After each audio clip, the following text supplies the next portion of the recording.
My name's Charlotte Smith. I'm a governor stick for various TV and radio programmes about food, farming and rural life. And I think this next session will probably cover all of those topics. How can we give people power over change? As many of you will know, you only have to suggest changing the use of some land within a community to have a very good discussion about what should happen and why it shouldn't be allowed.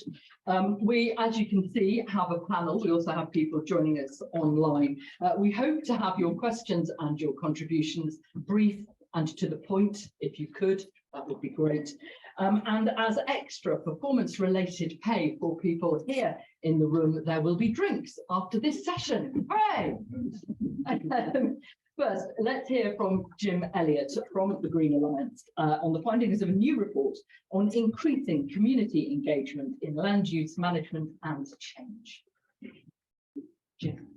Brilliant, thanks, Charlotte. So, would you what's the slide on? So, as we heard in the previous panel, we are expecting over the next few years to a few decades quite substantial changes in how land is both used and managed in the UK. And crucially, we're also expecting that private investment is going to play an increasing role in driving those changes. And as the quote, which is about to come up on the screen, shows, that kind of change can be contentious. This is a quote from one of the participants in the research that we carried out. People notice when the landscape and economy and cultural heritage in the places where they live and work changes. And so with support from the Esme Fairbairn Foundation, we wanted to start to explore how and where there might need to be rebalances in the kind of power relationships between different communities over how these changes happen. Next slide, sorry. And I want to emphasize that this is an exploration. It's not just as simple as saying, oh, well, let's just hand all decision-making power to local communities, assuming there was a way to do that. As this quote shows, we are in a nature and climate emergency. We need to act fast, and engagement, proper engagement, can be expensive and time-consuming. So we need to find a balance somewhere that enables us to give people a bit more agency, but doesn't stop the changes happening that need to happen, and also continues to respect the rights of landowners, farmers, land managers, etc. So we started out from thinking, okay, what are the reasons why you would want to seek to engage people in these kind of change processes? And maybe that starts to give us some clues about where that balance lies. And the three reasons that we identified were to benefit the project or the environmental targets that you want to achieve. Secondly, to enhance democracy and democratic processes. And thirdly, to enhance the lives of people. Next slide, please, Siri.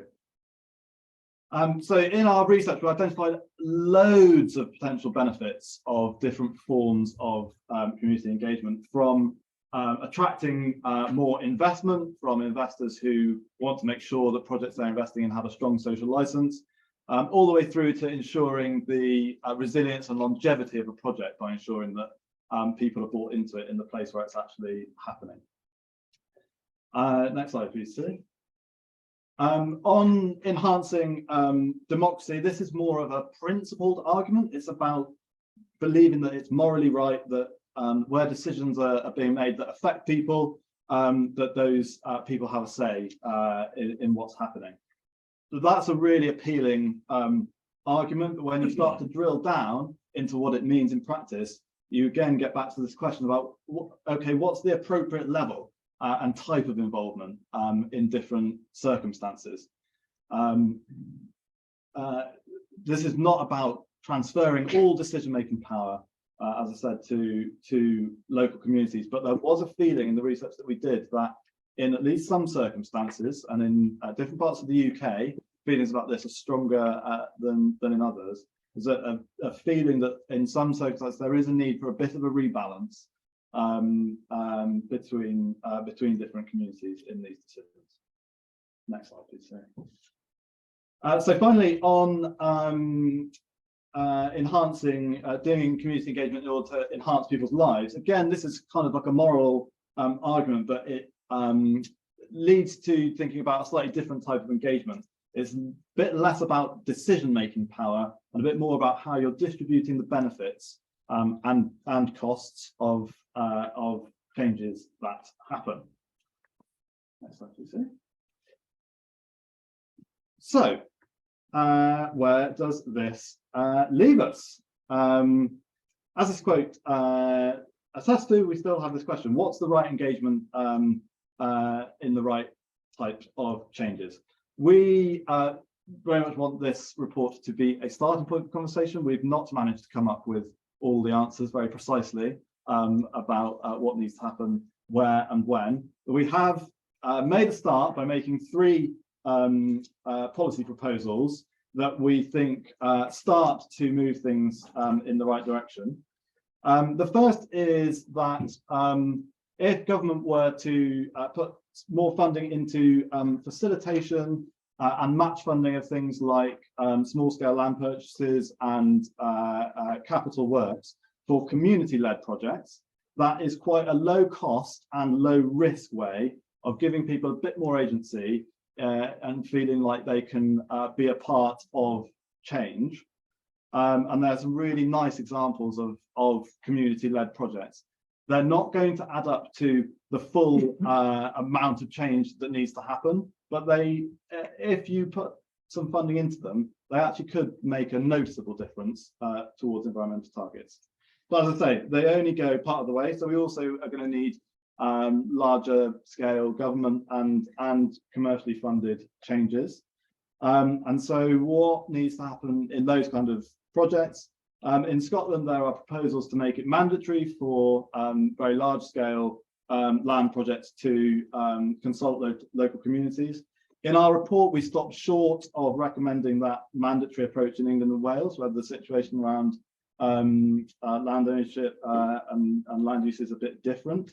But we do say we think it would be useful for government to produce some guidance on how communities should be engaged in land change projects, and that it'd be useful to start to make that a bit of a standard thing that gets used by making sure that where there are large projects that are receiving government funding, that they are required to apply the guidance in order to receive government funding.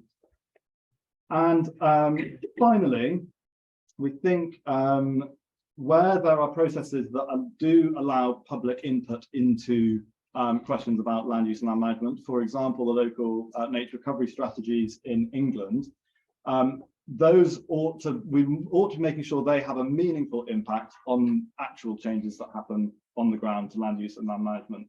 And the way to do that, we think, is to make sure that government funding, for example, the new agricultural funding schemes that have been developed in all the nations, are linked to delivery of those plans. So those people had an opportunity to say, this is what we think is important in our local landscape, but then there is some funding attached to that, which means that it actually makes meaningful change. And as was discussed in the previous panel, if that links up to the land use framework in England or similar things in Scotland and Wales, then you have that link up with the national level. Final slide, please, Siri. So, as I said, we want this to be a starting point, not an end point. I'll leave you with this quote, which I think sums up what we're about here, which is making good decisions about how we use and manage land. Thank you. Right. Well, that gives us plenty to discuss, doesn't it? Let me introduce the panel. We have Rashir Shah, who is Director of External Affairs at the Scottish Wildlife Trust. He works actually with engaging external audiences all the time. Also joining us online, Sue Pritchard, Chief Executive of the Food, Farming and Countryside Commission. With us here in the room, Dan McCullum is from Community Energy Wales. He's co-founder of the Community Wind Farm, and because he didn't have enough stress in his life, he also runs a solar rooftop farm. Dr. Maya Rose Craig from Black to Nature, which she founded, that engages visible minority ethnic people with nature. And just over here, Dr. Jason Bedell from BNP Paribas, he heads Strutt and Parker's rural research. So let's get some reflections firstly from our panel. And in the nicest way panel, don't go on. we can just get your reaction to some of the things that Jim was outlining there. Richard, can I start with you? Sure, yeah. I mean, I suppose in Scotland, we've already heard from the presentation that, you know, things are a bit different. You know, there is a high concentration of land ownership. There's quite a lot of corporate land buyouts to offset carbon, and you know, associated with that, concerns about land banking. And in the very Scottish way of phrasing it, green lairds. The policy context in Scotland is, of course, a bit different. We don't have the biodiversity net gain provisions. We have a national planning framework, which is about through which the Scottish government is starting to articulate its views on how communities should be engaged in any projects that take place. And in particular, associated with that, there is a new approach of which the Scottish government terms a high integrity approach to investment in natural capital, interim principles on responsible investment in natural capital. So there's very much a focus here on trying to understand how communities can trust in the investments that come in, particularly the scale of reversing biodiversity loss. The scale of investment in land means that inevitably we're going to need to bring in private finance, and that then is raising concerns. And so how can we make sure the communities trust what's going on? So at the Scottish Wildlife Trust, one of our contributions is to play a bit of a lead role in an initiative called Riverwoods, which is about creating a network of riparian restoration, riverbank woodlands and healthy river systems across Scotland. And as part of that, we've also been exploring, with funding from Esme Fairbairn as well, an approach which might seed new projects around restoring the river networks across Scotland, but in a way which both can bring in private finance, but in a way which can also engage with communities locally so that they trust what's going on. They are part of the solution. They're very much co-designing and co-producing what's going on. So I'll just very quickly share one slide that I have here. So this is the right, I'll just wait for that's it. So this is the Riverwoods slide. The Riverwoods Investment Readiness Pioneers project is part of this Riverwoods initiative. And what we've done is we invited a number of projects. We invited potential projects to come forward in different areas of Scotland to kind of see if they might be interested in participating in an initiative which would involve a community selection process. And this community selection process was supported by the Convention of Scottish Local Authorities through a platform called Console, which allowed an online deliberative space for participation in both querying and engaging with projects, and here are some of the projects that were involved, as well as in interacting with these initiatives. So asking questions, commenting, providing support. And I think the idea here was to try and develop projects and support the development of projects in a way which would both engage communities, but also provide a way for communities to be part of the decision-making process of what kind of projects would go ahead, and particularly those projects that might involve attracting private finance. So I just thought I'd very quickly share that with you. I mean, one of the big things that we're learning as we go ahead with these kind of initiatives is that trust for the communities is absolutely pivotal. If the community sees transparency, if they can engage, if they're getting trust, their engagement, if they feel it's authentic, then there's more likely to be support. And conversely, a lot of time is spent trying to get landowners and investors to trust putting finance into restoring nature through ecosystem solutions and natural capital development. But at the same time, we need to kind of provide that trust, foster that, nurture that trust with the local communities as well in what's going on. And I think that is, for me, the ticket to providing advance. But the key thing for me is that we need to test these things out. There's not a huge caseload of approaches where these kinds of community-led, community-engaged and community selection process have been done. So we need to pioneer some of this. And I think that's what we hope would be our offer to this. And hopefully that provides a response to the presentation before. Thank you for some fascinating stuff there, which I'm sure we'll come back to. Sue Pritchard. Thanks, Charlotte. I'm sorry I'm not with you. I'm also farming today. So when I finish here, I've got to go and move some hay for the cows. I'm sorry I'm not with you, because we're talking about two of my favourite topics, about community action and land use decisions. Unsurprisingly, I have quite a lot to say on this topic, but I hear what you say, Charlotte, and I will constrain my remarks.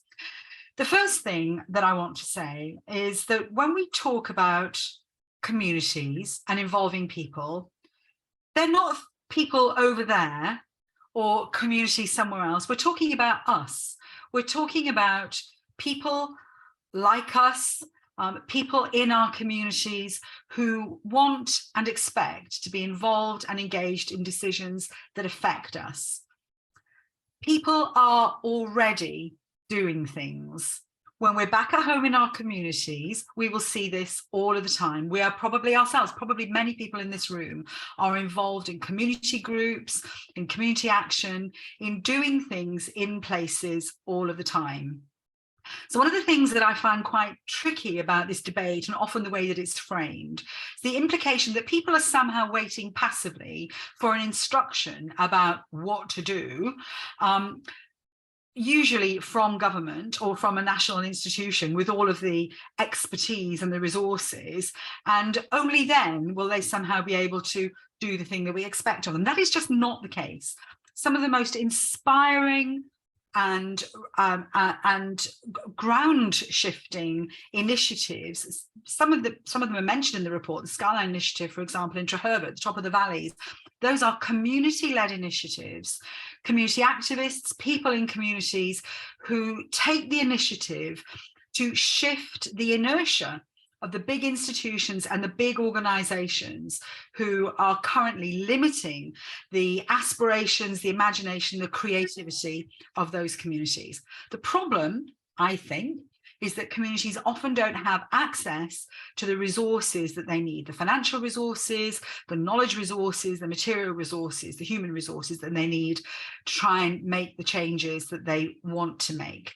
And that is a question that we need to be pushing back to governments, to organizations, to private capital, to really challenge the idea that somehow communities need to be told what to do, and we can kind of spoon out the resources according to what we think they should be doing, rather than devolving resources much more actively to those communities to do what they very often know needs to be done, and often in advance of the institutions who are trying to shape that. Many of you will know that FFCC has been piloting land use framework ideas in two places in England, in Cambridgeshire and in Devon.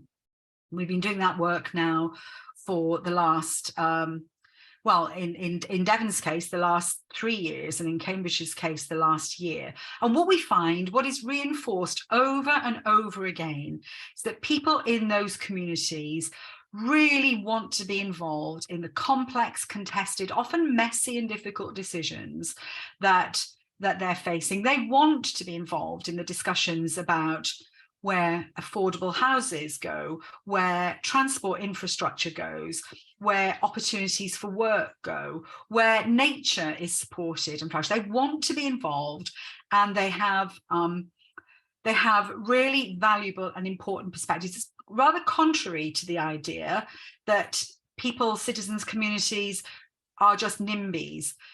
People tend to default to that so-called NIMBY position when they feel they're being done to, and when their views, their perspectives, their experience, their interests are not being taken into account. One more thing I'll say quite quickly. The idea that framing it in this way, that somehow we have to engage communities to do things they're not expecting to do, is almost a peculiarly UK notion.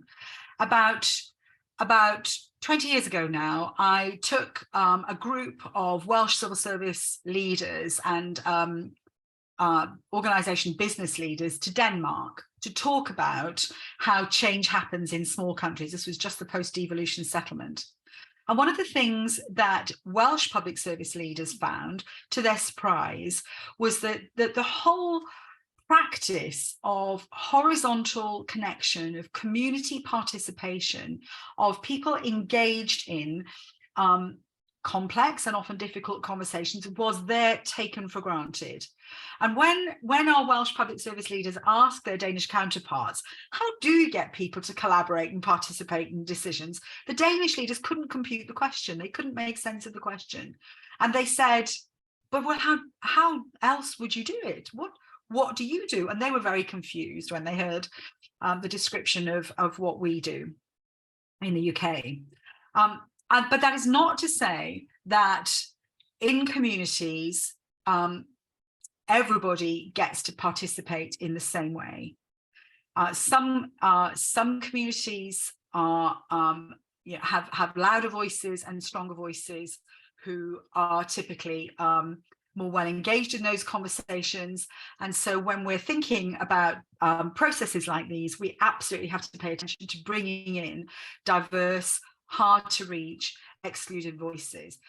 But again, I would say that is not complicated if instead of thinking about how you bring those people into our processes, we simply step out of our comfort zones and go to where people are already. That's what we pioneered when we were working on our bike tour. When we first did our inquiry at FFCC, we went out to communities all around the country, and we found such an appetite to be involved from people in all communities, in all places, in all parts of the UK. I'll stop there. We'll try and pick up on Dan. Yeah, I'll just say a few words. Dan McCallum, I'm a director of Community Energy Wales, and also Awl Amantawe, which is a small charity north of Swansea, in a village called Gwaun the birthplace of Gareth Edwards, for those of you who know some rugby history. So we developed a community wind farm on Mynydd y Gwlyd, which is owned by the Somerset Trust, which indirectly is owned by the Duke of Beaufort. So I've got some experience with dealing with landowners. And then one of the turbines is on this scraggy bit of farmland, the opposite end to the Duke of Beaufort. But that farm was getting about £35,000 a year in rental income, which has kind of massively increased the value of that land. We've also developed Egni Co-op, which has lots of rooftop solar throughout Wales. We've got about 100 sites with solar panels on school, community and business roofs. Again, because that asset is there, the roofs are there. So it kind of just, in terms of the climate emergency, it just makes obvious sense to try and develop that existing sort of opportunity, I guess. We've developed both of those projects through a cooperative model. So we've set up 2 co-ops for the wind farm Awel, which raised £8 million, and then Egni, which has raised about 7 million for the rooftop solar. And we found that a really good way of raising funds and engaging people. So we've got about 2,000 members across the UK. I guess our primary focus is trying to get the revenue, the surplus, back into our local community, back into Gwaun Cygyrwen. So we've with some of the revenue, we've bought the former school in the village, and we're developing that as a creative arts and energy and educational centre, working in partnership with another brilliant charity called Energy Sparks, who've got a really good data platform for looking at energy use within schools and trying to sort of build on that. The other sort of area that we're developing, which is interesting in terms of land ownership, is shared ownership of wind and solar. Again, so we used to like working with private developers, a bit like Energy for All. We've done a lot of work on this agenda in England and Scotland to secure a percentage stake of those wind and solar projects, primarily to try and retain as much value as we can within the local community. We don't have the funds to pay the option fees to landowners to secure the land in the first place, nor to take projects through the whole environmental impact assessment and the planning requirements needed now for this scale of project. At the same time, we recognise that we just need to get on with trying to tackle climate change, and certainly wind energy seems to be the sort of the way to go, and it's supported by Welsh Government, and it's trying to bring people with us on that journey, and I suppose trying to secure as much ownership locally and use the cooperative model for raising finance and being a democratic structure for bringing the community with us. and having those difficult debates as well. And there certainly are some with renewable energy. Myra.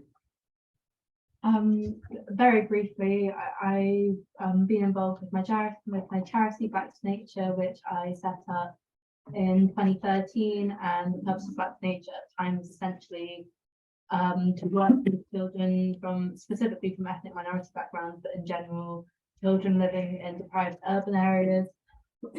Sorry. And to essentially bring them out into the countryside and give them the opportunity to engage with nature and the environment, and therefore, hopefully, as an effect of that, engage with wider environmental issues such as biodiversity loss, which is obviously a very big issue in the UK. So yeah, I set that up. Sorry, I said 2013. I set that up in 2015 when I was 13, and we've been running that for about 7 years now. And we have worked with hundreds of children over that time, and worked very hard within the nature sector and the environmental sector, just to shift this assumption actually that was still very strongly held at the point we started working, that there are just certain communities that you can't engage with nature, can't engage with environmental issues, which obviously has been absolutely disproven since then. So I think that side, that the sort of very grassroots side of things, I personally feel is critical in terms of engaging a wider community of people with environmental issues. But I think in general, in terms of local issues, I mean, I agree with basically everything Sue said. I think that's fantastic. But I think also the way that we talk about local issues is really interesting, where, like Sue said, there is this sort of assumption that local people don't care about those things, which is, at least from my personal experience, absolutely not true. I can tell. I live in sort of a very small rural community, lots of farmers, things like that. And I can think of so many stories of people sort of banding together. The example that really sticks in my mind was in maybe 2015, 2016, when they tried to introduce fracking licenses to the local area. And I have never seen sort of a peaceful local community so up in arms, so passionate, literally researching the word of the law and things like that to make sure it couldn't happen, and it didn't. I also am very passionate about rewilding, and I think just in general, there isn't enough conversation sort of linking climate change and biodiversity loss. I think for a lot of people, there sort of isn't that association between the two. And I personally think that rewilding is a fantastic way to engage more local communities, because even though you do have this very big sort of landscape level rewilding that you're seeing sort of in the Highlands of Scotland and things like that with the RSPB, there are also so many amazing local projects. One that's really lovely near me is called Somerset Wildlands, where they are literally fundraising to buy little scraps of land and then just leaving it. And it's something that I think is incredibly empowering for local communities in an environmental situation that very often feels very dire and very desperate. And so I think just things like that actually give people hope are critical. And just finally, like, I have quite strong feelings in terms of sort of farmers constantly being painted as the enemy within environmental spaces. I absolutely don't think that's true. I think there are so many farmers and people in rural communities that, when given the opportunity, absolutely want to engage with environmental issues, including biodiversity loss, and actually absolutely want to engage with more traditional ways of farming that they have been forced out of for economic reasons. And I think the Nature Friendly Farming Network is just a brilliant example of what farming could look like in the future. But I will stop talking now. But thank you. We'll come back to you, don't worry. Jason. Well, thank you very much. I'm Jason Goodell. I'm the Rural Research Director at Stratton Parker. For those who don't know, we're rural land managers. We manage, or we advise, over about 1.5 million acres. So we're in daily contact with farmers, estates, land managers of all types. Sadly, I think we might have sold that controversial farm that you had a picture of in Wales. So we have got engaged, perhaps unwillingly in some cases, in this debate, and we certainly don't have all the answers. I'd like to make three points if I can. The first point, to echo what Lord Cameron said, is land managers are definitely up for this. We did a survey with the Country Land and Business Association last year. A really good proportion, about half of land managers, are very willing to change their land use, perhaps less willing to plant trees, but very willing to do things for the environment, as long as the finances are right. Second point, and it was something Jim mentioned on guidance for land use projects, especially large ones and government funded ones. I would strongly support that as well. We're finding that there's a real vacuum in terms of guidance for land managers, small to the very big, to the institutions, and that's just creating inertia, and I think holding back markets, which and changes in land management that could have been happening more quickly. And then the third point was again something Jim mentioned about if you get communities involved, part of that might be in distributing benefits. I support that to a degree. I think what we also need is much better information. It's not really transparent at the moment in terms of the kind of returns that land managers can earn from these markets. Just to give you an example, and what was said earlier about sward folding earlier this year brought it back to me. In terms of soil carbon, farmers, I think at the moment will make about 15–20 pounds per hectare profit if they sold their soil carbon. It's a tiny amount of money for the amount of risk and the contract that probably will last 5 years with another 5 years overhang into it. So it's not surprising that some of them aren't engaging in this. So I think in terms of risks, if you want to engage with communities, you need to have that discussion and also think about things like the projects failing, trees not growing as fast as they were expected, and who bears that risk, because I suspect most communities wouldn't want to. Thank you. I'm going to start actually with a question, or some questions, which I'm going to meld into a super question from online, because the word communities is being used, as Alex Cameron Smith puts it, as a bit of a catch-all group. How do you define communities, and can it account for everyone? How do we include the excluded? CT picks up on this and says, what about local communities who feel disconnected from nature or land and don't have the privilege of time and capacity to feed in, especially marginalised groups, Black and people of colour, who may feel doubly displaced on this? Bashir, I wondered what you thought about this, because in any community, there are going to be people with the loud voices who are very engaged, and are there going to be other people who are at work or not interested, or both? Yeah, I mean, that's one of the reasons why the Riverwoods initiative really caught our attention in terms of its potential, because if you think about it, I mean, there's 125,000 kilometres of rivers in the river network in Scotland, longer than the coastline of Scotland itself. And if you think about it, rivers run through all sorts of areas, including right into the heart of urban areas. So the opportunity for engaging with the diversity of people around in different settings, not just expecting people to come out into the countryside, is huge. People will have rivers right in the back areas of their urban communities, so they can connect with it that way. So I think, for me, in terms of defining communities, I mean, I think I kind of agree with Sue. At the end of the day, we're all part of the community, and we're all playing different roles in it, and playing multiple roles at the same time in some cases. So, it's something that we all care about, we all engage in.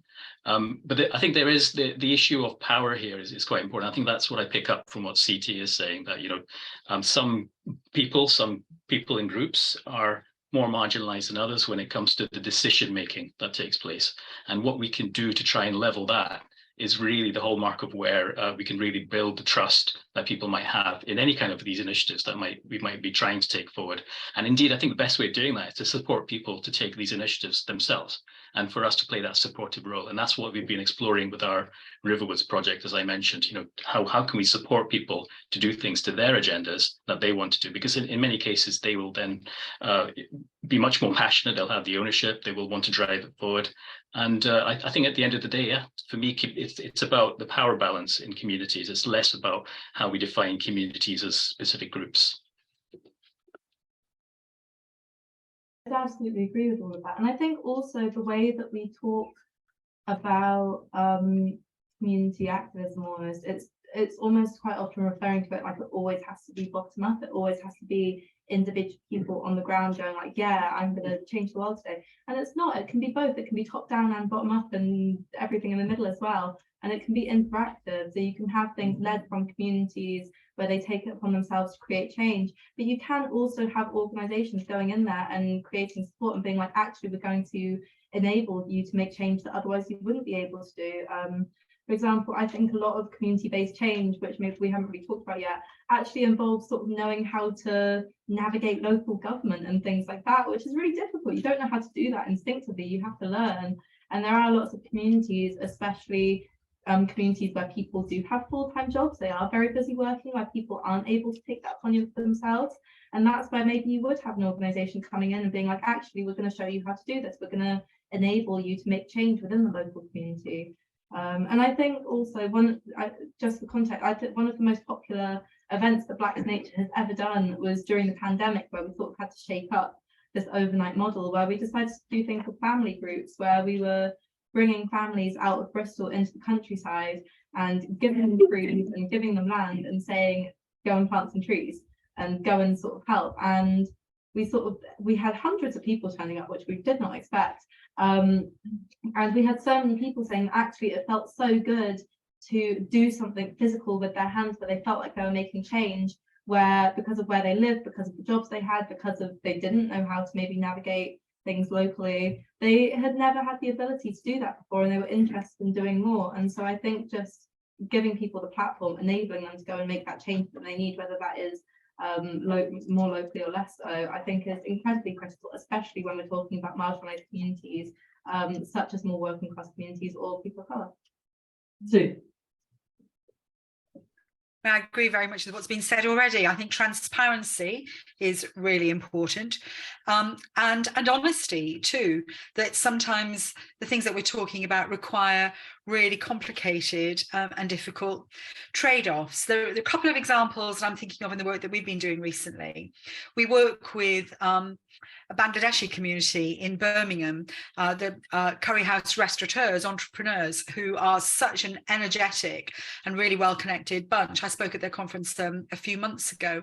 They are really offended when they hear the kind of conversation that we're having today, as if they don't care about exactly the same issues that we care about. They point out to me very articulately and vociferously that they are supporting their families in Bangladesh who are absolutely on the front line of the climate crisis, who will be displaced with sea level rises.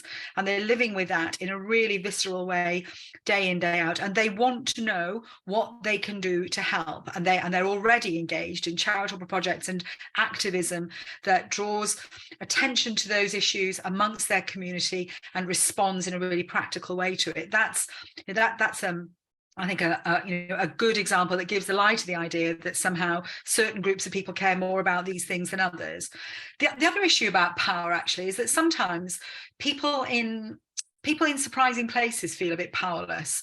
Another quite moving anecdote in one of our land use framework pilots came from a head planner in a local authority who said, who was passionate about community engagement and yet came up against time and time again the power and the resources of big housing developers who would simply seek to overturn the work that the council had done with communities about where affordable housing would go and what kinds of Section 106 returns they might expect from that, and just use the legal arrangements to kind of overturn the democratic processes that the council and the community had painstakingly engaged in together.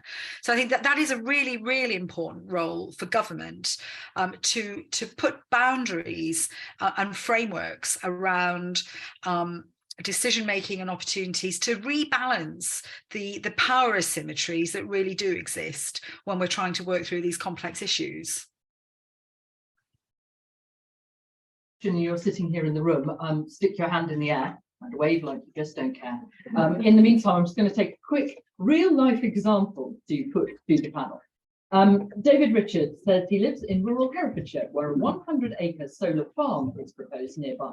Excluding NIMBYism, locals are divided on whether this is a good Against view is the loss of food production and nature, plus needlessly extending the built environment on green belt instead of brownfield sites. The for view is generating environmentally friendly electricity. He asks what the panel think. I'm just going to slightly change that, with apologies, David, to say, so which community are we going to engage and how are we going to engage them? And I'm looking at you because I'm guessing this is familiar. Yeah, it's really it's difficult. I mean, I think time is running out and we just need to get on and build some of these projects. And that includes 100 megawatt solar farms. Obviously, the planning system needs to take account of like brownfield and green farming areas and take some sort of judgment on that. I just think we need to produce more energy domestically as a nation, and in Wales especially, and we cannot rely on Russia and Ukraine and all those issues that brings in. I think the one thing I would say though is it would be really good to look at some sort of local ownership of some of that scheme to retain more value locally and be able to direct some of that benefit towards some of the kind of asset-based projects that no doubt exist in that area of Herefordshire. I would suggest contacting Community Energy Wales as a way to sort of take that forward.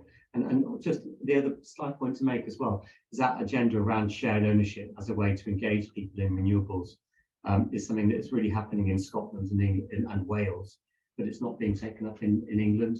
And I think it's just an obvious opportunity really to try and to do something more on that. Okay, Jess. Yeah, I would support that as well. I think we need to act very quickly. So smallish schemes like that, fine. Where I live in South Lincolnshire, we've got a scheme that's proposed to cover about 2,000 acres. And I think that is slightly more challenging. It's going to feel like you're living in the solar farm, and it will completely change the feel of the area. And I think engaging with communities and asking what they would like from the land as well, and it can include access, and it can include wildlife, and of course you can still produce food from solar farms as well. Voltaics is a fantastic multifunctional use of land. Anybody else want to chime in on this? I can't. You have to wait.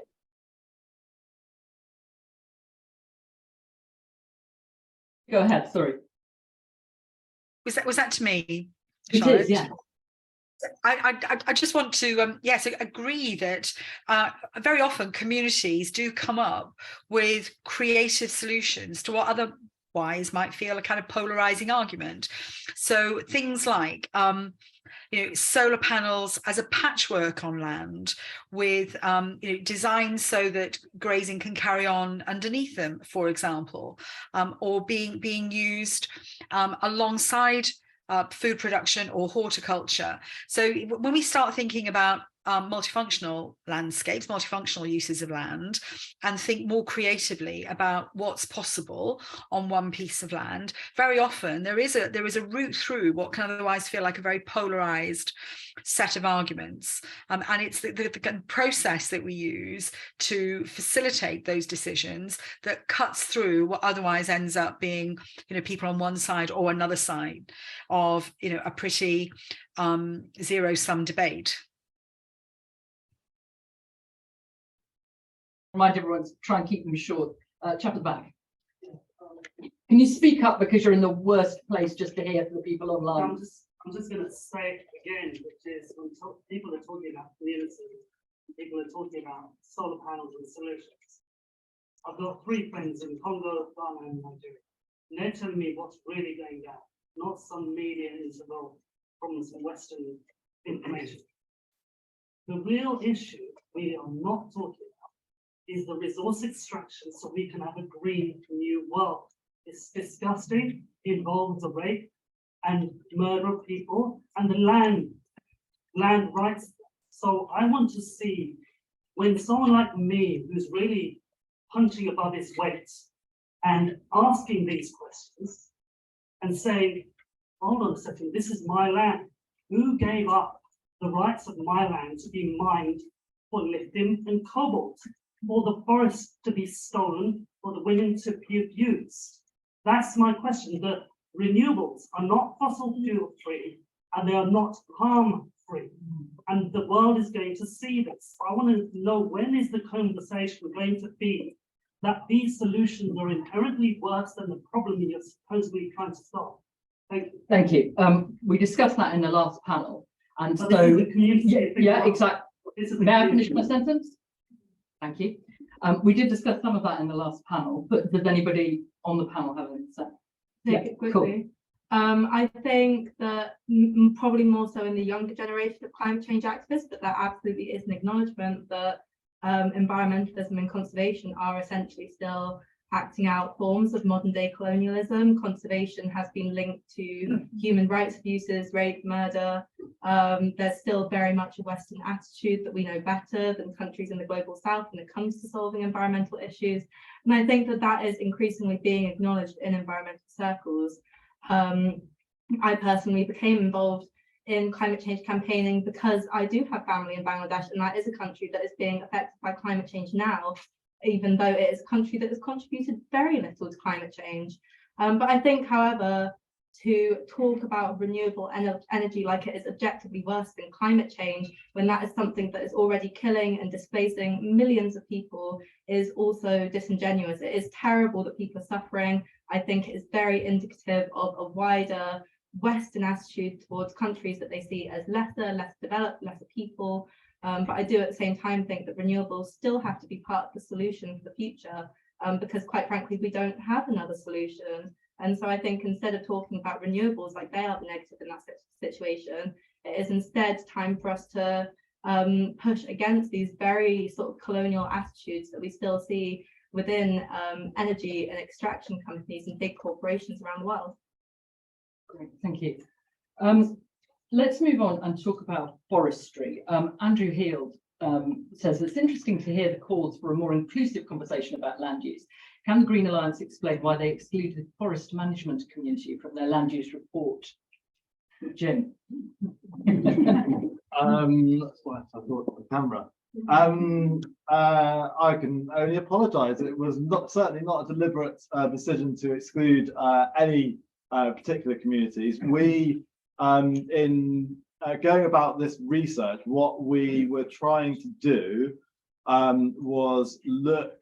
So obviously we had limited resources. What we were trying to do was look for some interesting examples of how things are happening in different parts of the UK and draw out lessons from those that might help us to come up with, as I said, this starting point framework that we started to outline in the report about how we might start to increase community engagement around all different types of land use. We talk about tree planting quite a lot in the report. We didn't talk specifically with the forestry community, and maybe we will do so in the future. Thank you. An anonymous question. With an increasingly large proportion of the population living in cities, how do we balance everyone's interest in the public goods provided by nature with the needs and rights of local rural communities that make up an increasingly small fraction of the population in decision making about land use? Yeah. Sorry. That's such a big question. It's really difficult, isn't it? I don't know. I wish I had an answer. I think it's probably talking more, and I really like the idea and welcome the debate on land use strategies that we're having. And I know it's a fairly old debate. People have talked about it for 20 years, but it feels like it's gaining some momentum now. And it feels like the kind of debate that can, I suppose, sounds terrible, isn't it? Optimize solutions for rural communities and people who live in the towns. For sure. Well, again, as I mentioned before, that was one of the reasons why we felt the river nature network is really important as it goes into urban areas. But I think also, there is a conversation that you can engage. I mean, one of the things that I was quite interested in is there's some statistic that 70% of the plastic pollution going into the oceans actually comes from inland cities and urban areas. So there's a way of getting people who are within, who feel as though they might be quite distant to where some of these activities take place, to really feel as though they have a responsibility and a stake in the solution as well. And I think part of this is about ensuring that this conversation and debate doesn't exacerbate the rural-urban divide in many of our conversations that we've historically had, but starts to see, I mean, the way in which people are living now, the amount of domestic tourism that takes place, the amount of even due to the cost of living crisis, people are more likely to travel and try and visit areas more local to them in the surrounding countryside than they might have do in terms of just going abroad. So there's lots of opportunities now to build on the interest that people have. Even the pandemic gave an opportunity for people to see nature on their doorstep. There's an opportunity now to build on a lot of those experiences. And I wouldn't really say that just because we have an increasing number of people now living within urban in cities and so on, that necessarily mean that they will feel naturally excluded from the conversation. I think the onus is on environmental organizations, NGOs, on the government, on campaigns, within media, to try and portray that connection that people already have experienced through the pandemic and through other forms, so that they can be part of the conversation. I think one of the fun things that we do, a bit similar to Rashia's Riverwoods project, is bring people to see our wind turbines, from the cities, from Newport. And it's interesting in a couple of aspects. One is that they're coming onto common land, so they've got historic rights of access and public enjoyment on that land. But again, a lot of people just are not aware really of those rights still existing. And it's just really important that they can access that land, don't feel that they need to, they're on private land, because they're not. And just know that they've got that sort of area to sort of breathe, really. And I think then the other thing is just to see wind turbines in that landscape. It's such fun seeing sort of school groups coming up against a massive wind turbine and just being wowed by it, the technology and the scale of those machines in that landscape, and not being overwhelmed by it, just kind of just going wow. Is always really fun to see, and it makes it possible as well. They begin to we donate shares in the cooperative to each of the schools that we engage with, so they begin to understand a bit about the cooperative governance structure, but also then feel that they actually do co-own those wind turbines and get a small revenue back into their school through that ownership stake. And again, that kind of partnership approach is really important. Sue. I mean, for me, it's really important to kind of unpick the generalizations that we make and recognize that in cities and in the countryside, different people have different relationships with the questions that we're talking about here. One of the projects that we're working on at FFCC separately to this is the idea of a national nature service, where we work with young people in schools and the whole community, in fact, to think about routes into the good green jobs of the future that restore, recover nature, that act on the climate crisis. And we do that everywhere. Everybody in every community can make a contribution through being part of a national nature service, whether it's creating more green spaces in a streetscape, whether it's guerrilla growing in urban communities, or whether it's tree planting or hedgerow laying across large landscapes. So I think we're helped in this if we stop perhaps the big generalizations and start to think much more about the granular and the particular in different communities, different cities, different places, different urban contexts. And I think just picking up some of the other questions I'm noticing in the chat too, that's also true for thinking about the role of landowners and land managers. There are some landowners who are really deeply engaged in these questions as much as any of the the kind of green activists. There are other institutional landowners or county landowners who just are not. So whenever we generalize, we find, you know, that we get caught in perhaps more unhelpful parts of the discussion. But when we get into the kind of granular reality of how we're going to work with this community in this place, with these challenges, with these issues, we can unpick all the kind of mess of it and just deal in the real practical realities of what we need to do for a more climate safe, nature safe future. Ask everybody in the room actually how optimistic they feel that when we're talking about the kind of changes we've been discussing today, the seismic changes, really, these substantial changes, as Jim put it, in land use over the next few years. How optimistic is everybody that communities can be brought with on that journey and not feel very worried about it all? Hands up for optimistic. And hands up for not optimistic, whatever that would be, pessimistic. That's an optimistic place. If I can just ask the panel very briefly for their thoughts on where this is going. Jason, are you optimistic this will work out? I am an optimist by nature, so I hope it will. But we need some building blocks, and they're very obvious. I think guidelines, a very clear vision from government that's completely lacking at the moment. And we need much better data on not just environmental data, but also financial data that will enable land managers to make the right decisions.